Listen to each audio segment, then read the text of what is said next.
Hello and welcome to Understanding Depression. Today's episode explores a question that many people, often unintentionally, ask with a hint of confusion or even judgment. You have everything, so why are you depressed? Maybe someone said it to you. Maybe you've said it to yourself. But here's the truth: mental health isn't always visible. And depression doesn't ask for permission based on your success, status, or how grateful you are. You have everything. So why are you depressed? This question is more common than you think, and often filled with misunderstanding. In this powerful and compassionate episode of Understanding Depression, we explore why having a good life doesn't make someone immune to depression. We uncover the hidden pain behind success, the guilt trap, the biology of mental illness, and the truth about high-functioning depression. Whether you're struggling silently or supporting someone who is, this episode offers clarity, validation, and hope. So let's unpack this together. On the surface, everything looks perfect. You have a good job, supportive family, maybe even financial security. From the outside, people might envy your life. And yet, deep inside, you feel empty, exhausted, or numb. This disconnect often leads to guilt. I should be happy. Others have it worse. What's wrong with me? These thoughts are common, but they can be misleading and harmful. Depression isn't a reaction to failure alone. It's not a punishment for being ungrateful. It's a medical condition influenced by biology, life experiences, stress levels, and genetics. Think of it like this. Just because someone has a big house doesn't mean they're immune to illness. Similarly, emotional suffering doesn't vanish just because life looks great on the outside. There's a widespread belief that success and happiness are the same, that wealth, fame, or romantic fulfillment will automatically protect us from emotional pain. But that's not how depression works. Celebrities, CEOs, athletes, even mental health professionals themselves have shared stories of their battles with depression. Take, for example, people like Robin Williams or Anthony Bourdain. Their lives seemed full of achievement and admiration. But internally, they struggled deeply. Success doesn't inoculate you from pain. In some cases, it can make it harder to seek help. High achievers often feel pressure to hold it all together, to maintain an image, or to live up to others' expectations. This creates a dangerous silence, one that can worsen depression over time. Depression isn't just emotional, it's also biological. Research has shown that depression involves changes in brain chemistry, particularly in neurotransmitters like serotonin, dopamine, and norepinephrine. These chemicals play a big role in regulating mood, sleep, motivation, and energy levels. Even if your life is full of positives, a chemical imbalance can make joy feel distant, motivation feel impossible, and small tasks feel overwhelming. This is why telling someone, "but your life is so good," isn't helpful, because it assumes depression is purely rational or situational. In reality, depression is often irrational. It doesn't always match your life circumstances. Understanding the science helps break the stigma and helps us respond with compassion instead of confusion. One of the cruelest parts of depression is how it turns inward. You're already feeling low, and then comes the guilt. Why am I like this when I have so much? I must be weak. I don't deserve to feel this way. This self-blame doesn't help. In fact, it adds another layer to the pain. It's like being stuck in a storm and blaming yourself for the rain. What's important to know is this: depression isn't a character flaw. It's not about weakness, selfishness, or lack of gratitude. It's an illness. And illnesses require care, not shame. Letting go of guilt is hard, but it's possible. And the first step is recognizing that your pain is real, even if others don't see it.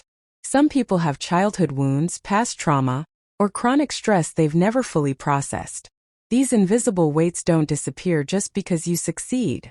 In fact, some people overachieve because of deep pain, trying to prove their worth or distract from inner wounds. But unresolved emotional pain has a way of catching up with us. You can't heal what you don't acknowledge. That's why therapy, journaling, and safe conversations matter. They create a space for old pain to surface, for shame to be dismantled, and for healing to begin. Let's talk about something called high-functioning depression. It's when someone appears fine, maybe even thriving on the outside while silently suffering inside. They go to work, meet deadlines, laugh in public, and say, "I'm fine," out of habit. But inside they're drained. They feel disconnected. They dread waking up but keep performing anyway. This kind of depression is easy to miss both for others and for the person experiencing it. That's why checking in matters. That's why we need to look beyond appearances and ask, how are you really doing? Social media complicates all of this. We live in a world where curated highlight reels are mistaken for real life. You might scroll and think, they look so happy. Why can't I feel that way? But comparison is a trap. People rarely post their breakdowns, insecurities, or sleepless nights. And when you're depressed, these images can make you feel even more isolated. Everyone's happy but me. That's not true. Behind many smiles are private struggles. So protect your mind, limit your exposure, and remind yourself, what you see online isn't the full story. If you're listening and thinking, but my life is good, I shouldn't need therapy or meds, I want to tell you this. Needing help doesn't mean you're broken. It means you're human. You don't need to reach rock bottom to seek support. You don't need to justify your pain with the dramatic story. Your experience is valid. Mental health care isn't just for people in crisis. It's for anyone who wants to feel better, live fuller, and cope with life's challenges in a healthy way. So whether your depression is loud or quiet, visible or invisible, mild or severe, you deserve help. Let's talk about the word should. It sneaks into our thoughts all the time. I should be happy. I should be stronger. I should just get over it. But should is often the voice of guilt and comparison, not healing. Instead of asking, why am I depressed? Try asking, what do I need right now? That shift in perspective opens the door to compassion, self-care, and real growth. Let go of the shoulds. Your healing starts where you are, not where you think you should be. Depression is a lonely place. But you are not alone. So many people, just like you, are navigating this quiet pain. Some have everything and still feel low. Some are struggling to keep going, even when they're surrounded by love. You are not weak. You are not ungrateful. You are not a burden. You are a human being doing your best with a very real illness. And you don't have to do it alone. Reach out. Talk to someone. Ask for help.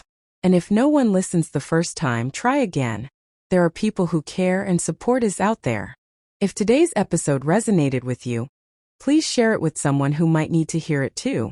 Depression can be isolating, but conversations like this remind us we're not alone. Subscribe to Understanding Depression for more episodes like this, where we explore mental health with empathy, science, and honest stories. Don't forget to like, comment, and share if this episode helped you or someone you love. You matter. Your pain is valid, and healing is possible. Disclaimer.